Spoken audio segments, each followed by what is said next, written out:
Morotus 80s. Let's have a look. What's hiding there?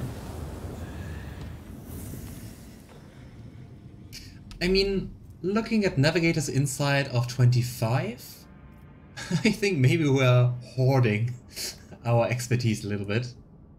You know, it's interesting. I really thought there would be a connection, but maybe we have to go down here later. Even though there's a red connection. So I guess we will use some of our Navigator's inside. Last Chance of Serene. That doesn't sound like a very peaceful system. I don't know. You've never tried dumplings, Alistair? They are so good, and they come in so many forms and with so many fillings, and depending on the country you're looking for, it's amazing. Definitely my top 3 foods.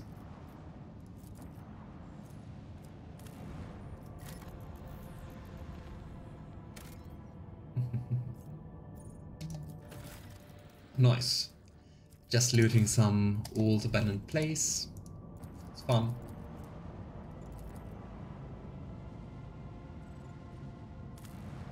Oh, that really doesn't sound that good, Diana. I hope it's nothing too severe, but get well soon.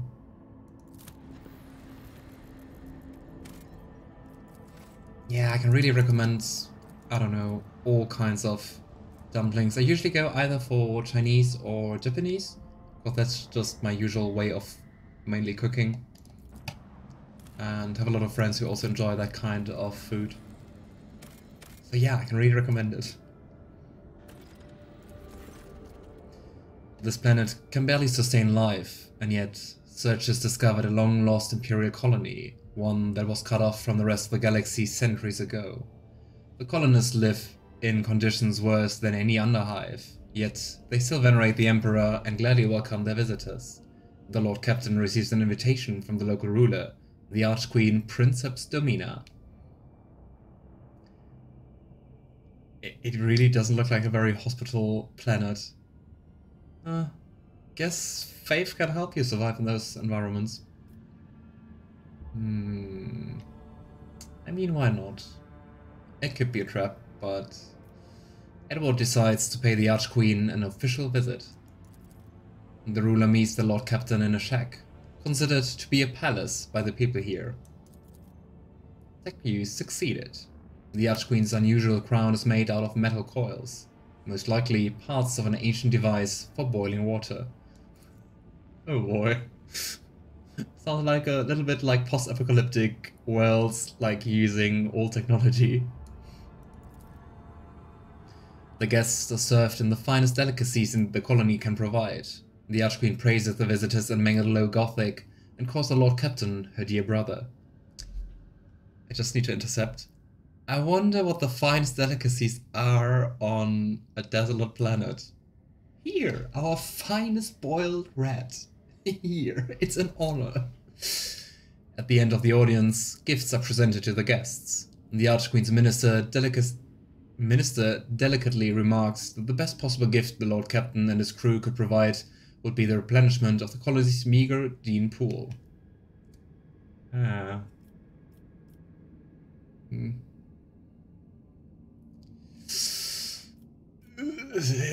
don't know if I want to doom someone to live on this planet. Can't we just, I don't know, escort them to another planet?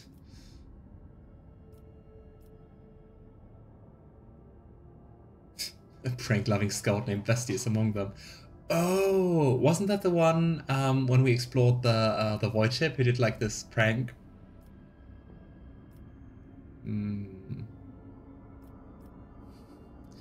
Also such an odd way of framing it, like replenishing the gene pool. The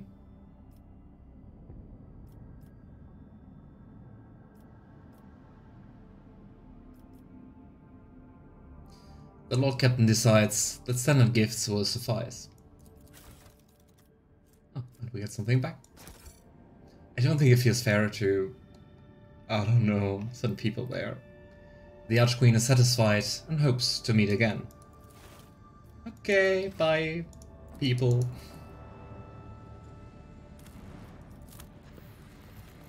Another lovely looking planet. Oh, but more things to loot, I like that. Let's see if we can land here. At least the planet looks more alive with the green. Swift and merciless retribution is a proper fate for many transgressors, but the Imperium permits using the convicts for hard labor on distant prison worlds like Verbus 6. To atone for their crimes before humankind, hundreds of thousands of rogues and lowlifes toil in the mines of the Von Valencia's protectorate until death from exhaustion or some other unfortunate accident claims their forsaken souls. Oh, that's our prison planet. Charming! Interesting that it's not counting as colonized. Huh. Oh well. Ah, cold. Ah, that sucks. Get worse soon, and I hope it doesn't get worse. I think we're just going to go for Pallium Solitus and then try to go... I'm sometimes trying to use more like northeast or like in this case, like go west. I'll just stick with and then go left.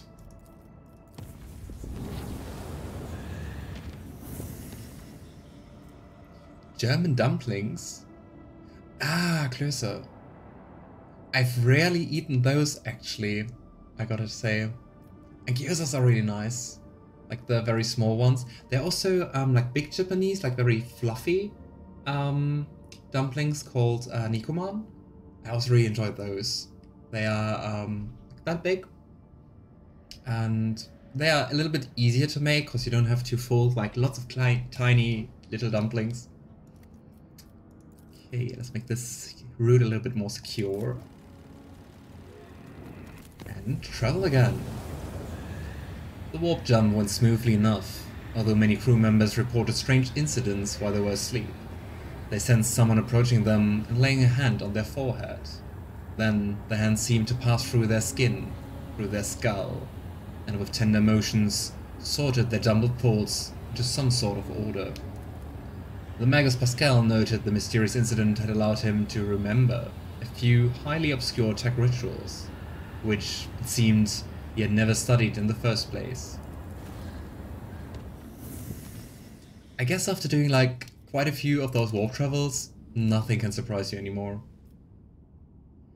Curious. Maybe those are isolated. I think so. Anyway, Pallium Solitus.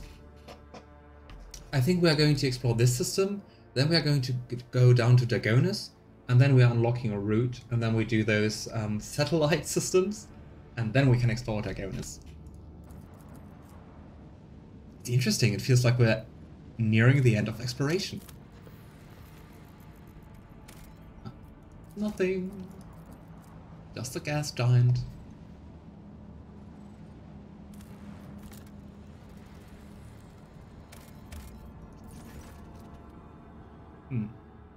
Just looks like a huge meteorite, desert world.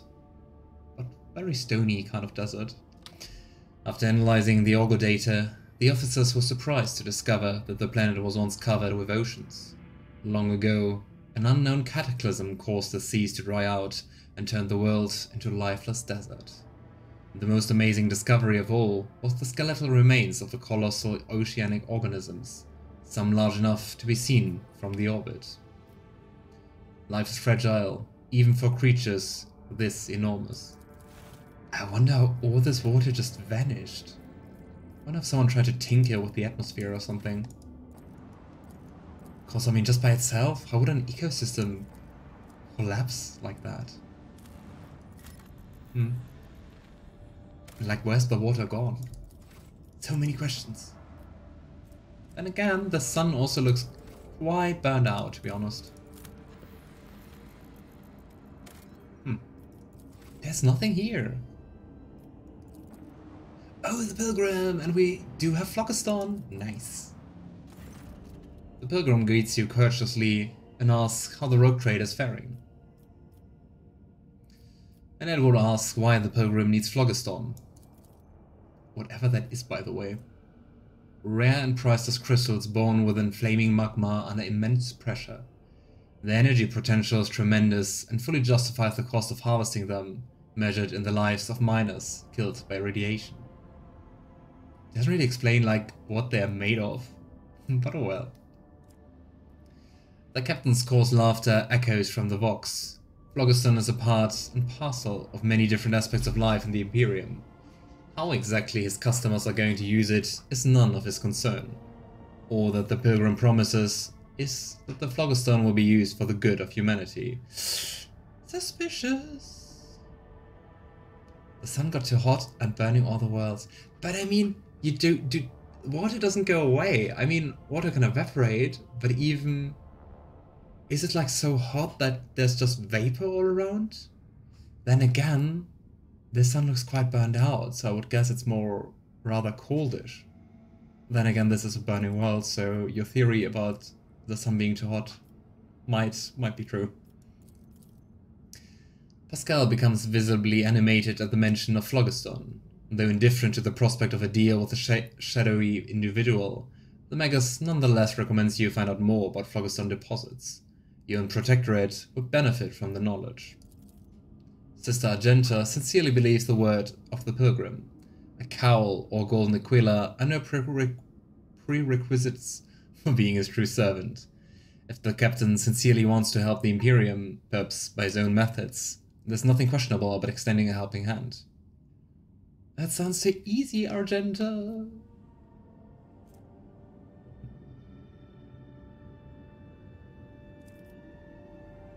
Okay, we could just attack it. I don't know, I think he's kind of sus. What are you doing? Why aren't you not telling us more about what you're doing? Also propose a deal, valuable information in exchange for granting the Pilgrim the right to mine Phlogiston using the von Valencia's extractions, which I guess costs us Phlogiston.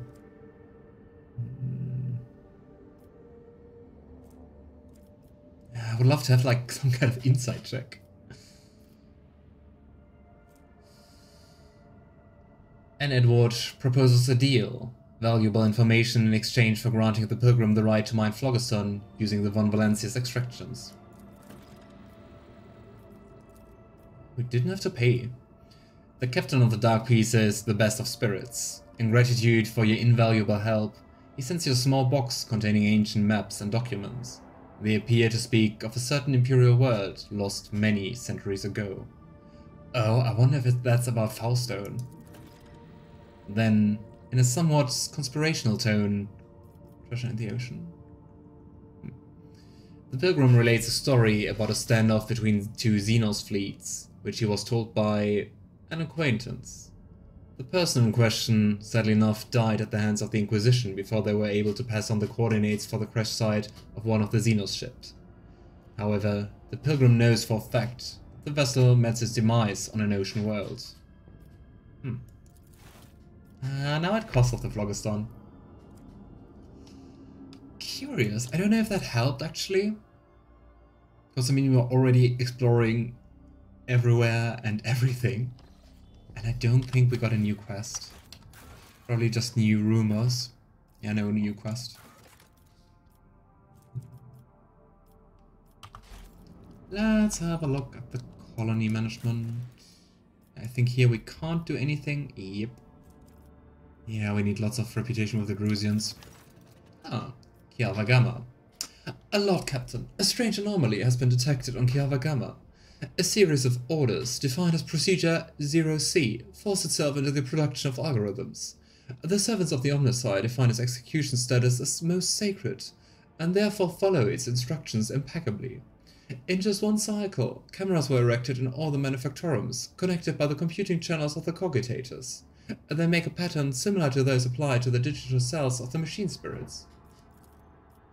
The 0C procedure commands Magi with an above-average psi receptivity index to enter the cells. Other sectaries who took their seats in the cells fall into a blissful data dream, where they listen to the Beneric hymns very similar to those that periodically word from the warp walks of Cubus Delphim. The performance of the manufactorums has dropped. Many of the machine god servants have abandoned their post and are pleading for the privilege of fulfilling Procedure 0C, but the enforcers have taken custody of the cells and ward the volunteers away from them. Kinda sounds a little bit like drug abuse, right? I wonder where that came from. If that's still like a remnant of the heresy and corruption in Kiava Gamma? Run procedure 0C. Perhaps my advisors have a few words to share. These things need to be filled with high-size sensitivity tech priests. Okay, but why use our servants? Look in the remote stations and outposts for those who were banished into the wilderness as unfit, and there you shall find 3 times as many more suitable candidates than in the manufactorums. Psyker's receptivity rarely goes hand in hand with high rationality, and such tech priests often end their careers in the wilderness. Are they singing? It is surprising that your race was able to achieve such a harmonious form of interaction with man-made tools. My kinsmen also use psychoacoustic harmoniacs to guide our creations.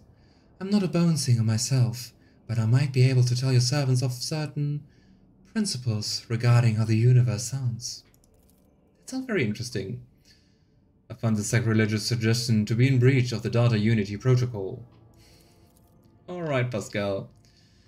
A signal seemingly from nowhere that has the highest execution priority. A perfect weapon from capturing the planet. It should be anathemized, and I am ready to summon a cadre of competent tech sorcerers from the Inquisition. I think I like Yrliet's suggestion the most, like story-wise. I'm not really sure what's the best, like mechanically.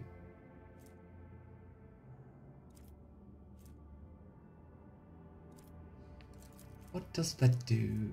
All allies deal logic divided by 15% more energy and machine damage. Ooh. If you abolish it, all allies deal 10% more damage to part machine, and necron creatures. So nice. Earlier suggestion reduces security. Well, guess that's Xenos for you. Eldari machine taming. All allies gain plus 10 law Xenos and plus law Xenos divided by 5 dot reduction against Xenos. Could be cool. And all allies deal logic divided by 15 more energy and machine damage.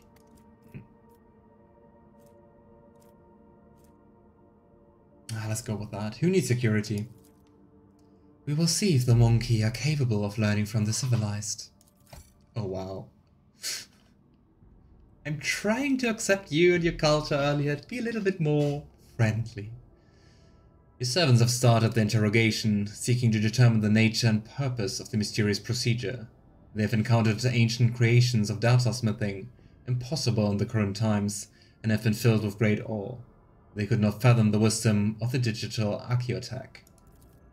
The blasphemous research of Xenos knowledge, undertaken as part of the interrogation, has led to a series of heretical acts of creation.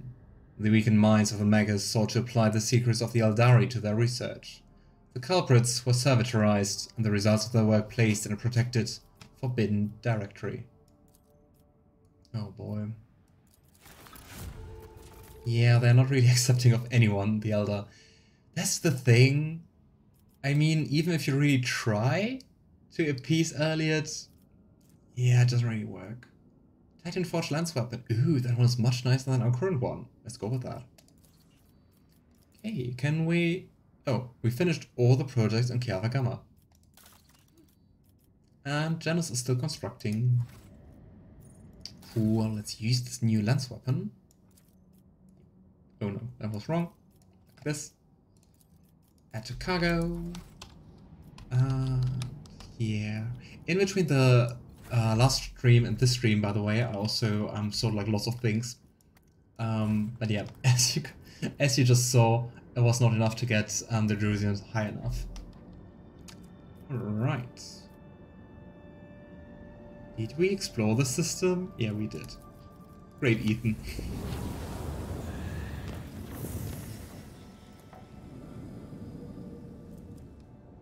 Ooh, I think that's a very good connection to have, those two. Yeah, and those are completely isolated. Alright.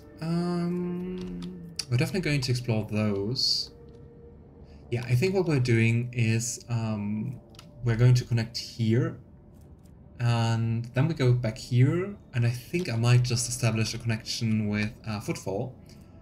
So we can once again hand in all the planetary information we have to get a higher profit factor, and then we're going to explore Dargonus. So, last chance of Serene. That's so expensive. I mean, we could also say no risk, no fun, but I think it will just lead to a random encounter. So let's pay it. Here we go. Of course, I think so far yellow was always okay. We had very rarely random encounters like that. I think Last Chance of Serene was also the place where we get a cache from Yrliet, right? Maybe here. An unidentified object has been located in the system. The artifact reacts to our transmissions by releasing unknown radiation, most likely of Xeno origin, the Cogs are reporting. If you want to get a closer look, we need to close the distance between the vessel and the object.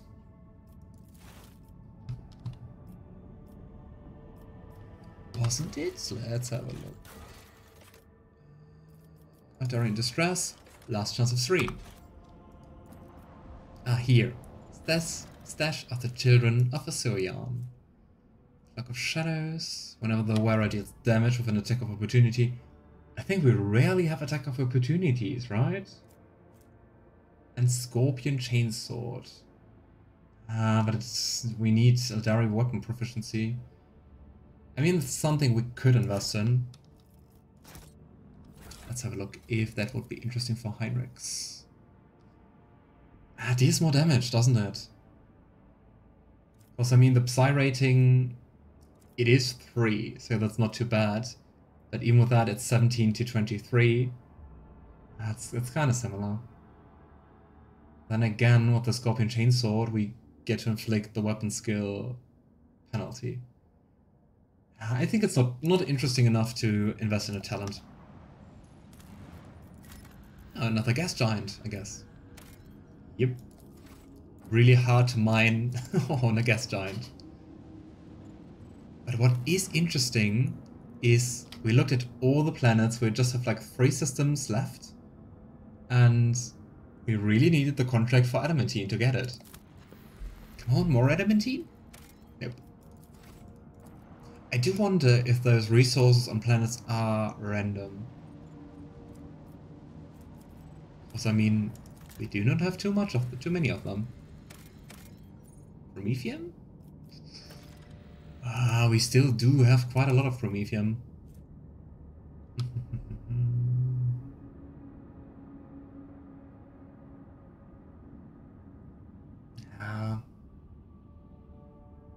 We do have 12 extractions, so let's go for it.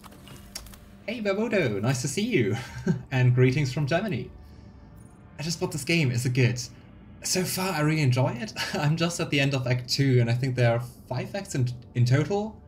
And spent already quite a lot of hours, like 40 or 50. So I can definitely recommend it. Hope you'll enjoy it too. Did you play the earlier games of Owlcat? Like the Pathfinder games? I think if you enjoyed those, you will definitely enjoy Rogue Trader despite, well, quite the different setting. At first, it looked like the snowy and desolate planet was devoid of surprises. But the yellow and orange flickering of the lumens and the notifications from the auger system informed the officers there was a small colony that survived in spite of harsh climatic conditions. All attempts to hail the colony have failed.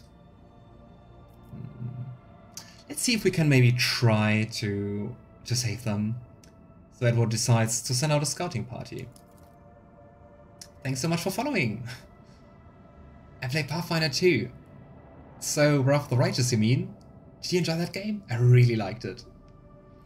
The explorers report the dismal condition of the settlement and its inhabitants. Their skin is translucent and pale, their icy blue eyes see practically no color, their language is rough and guttural, and their stomachs cannot tolerate anything except a stew made from local roots and mosses.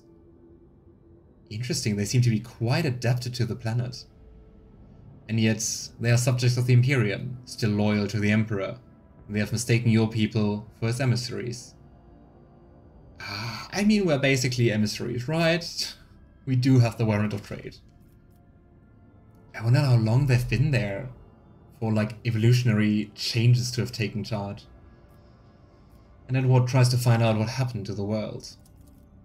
The local elders woefully reminiscent about times long gone. Most of them were still sheltered in their mothers' wombs when snow first settled down on the verdant fields. Hail ruined the crops and frost hardened the soil. Plants and large beasts that could not sustain themselves were the first to go. They were soon followed by birds and other small animals. Most people in large cities perished, unable to warm themselves and their families. Interesting. Once again, I do wonder what's completely changed this planet. They say the governor and his entourage left the world in the first days of winter, taking all the provisions and fuel with them. No one responded to the pleas from the dying world. The stars remained deaf to the messages transmitted by the planet's vox stations. Or these abandoned subjects of the Imperium still managed to save the machines and other valuables, but they were of little use without a supply of promethium. And yet, those who survived eventually adapted to the tribulations that the God Emperors bestowed upon them. I've probably been here centuries. Oh boy. What a great governor.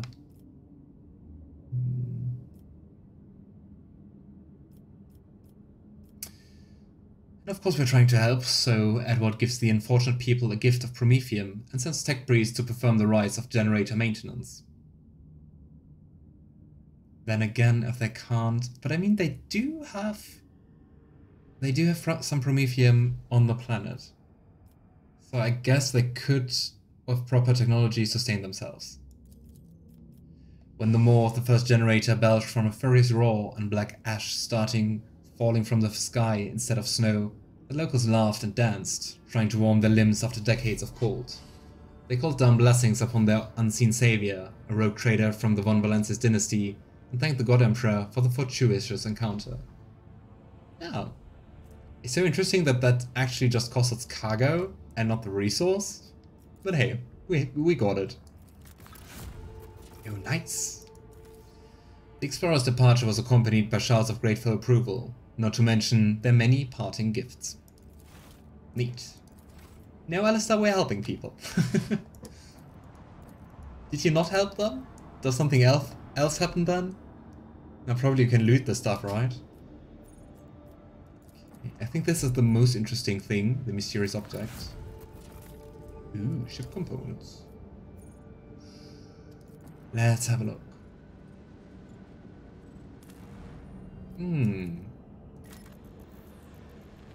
What is it? Xeno artifact. Ooh. Oh, is that another webway portal? Like the one we found on Janus? It kind of looks like that, right? Ah, with a space nebula in the background. Look out. Bridge with an unknown object dead ahead. Not an asteroid.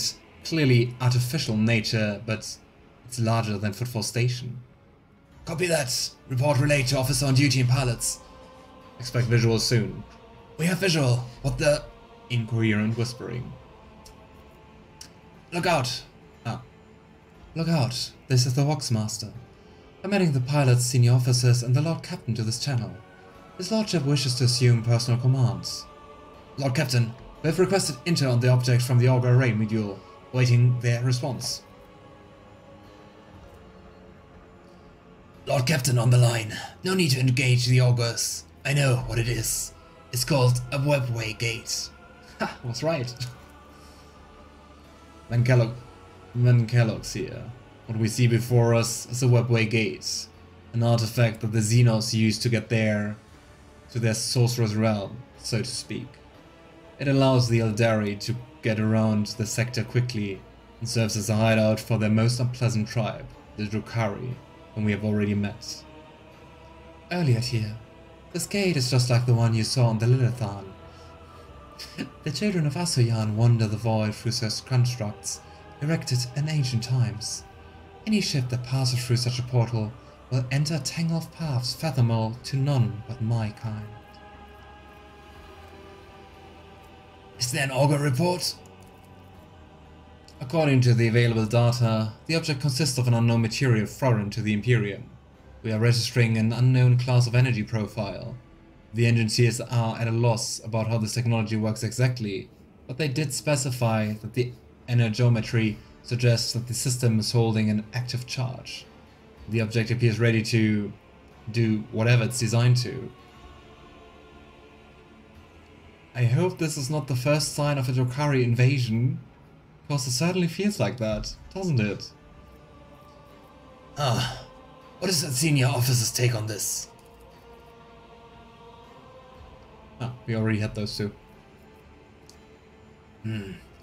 Can we activate this device somehow? Requesting a response from the Engineerium. Apologies, Lord Captain. The Tech-heresy have refused to even consider such a possibility. It would be a violation of the unsanctionized tenets and an extremely dangerous undertaking.